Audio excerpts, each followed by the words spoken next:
ভারত বাংলাদেশের বিরুদ্ধে অপপ্রচার চালাচ্ছে, সতর্ক থাকতে হবে।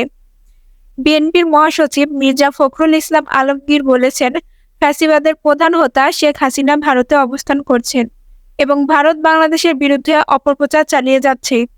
এটা বলতে আমার কোনো দ্বিধা নেই। এ বিষয়ে সকলকে সতর্ক থাকা উচিত বলে আমি মনে করি। না হলে জাতি হিসেবে আমরা অনেক বড় বিপদের সম্মুখীন হব। বুধবার ঠাকুরগাঁও শহরে কালীবাড়ি এলাকার নিজ বাসভবনে সাংবাদিকদের সঙ্গে আলাপকালে তিনি এ মন্তব্য করেন। এর আগে ঠাকুরগাঁও জেলা বিএনপির কার্যালয়ে ভবন নির্মাণ কাজে উদ্বোধন করেন। মির্জা ফখরুল বলেন, এখন যে প্রবণতা শুরু হয়েছে বাংলাদেশে, যে অর্জন, এই অর্জনে ধ্বংস করে দেওয়ার জন্য সুনির্দিষ্টভাবে কিছু ব্যক্তি বা কিছু লোক চেষ্টা করছে। আমি এ ব্যাপারে সকলকে সতর্ক হওয়ার আহ্বান জানাবো।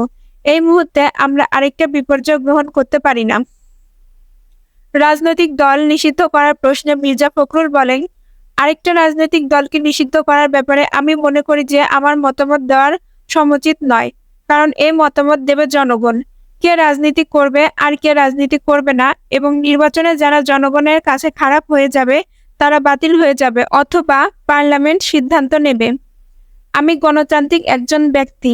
আমি বিশ্বাস করি যে কোনো রাজনৈতিক দলকে নিষিদ্ধ করার বিষয়টা অন্য কোনো রাজনৈতিক দলের নয়, এটা জনগণের ব্যাপার।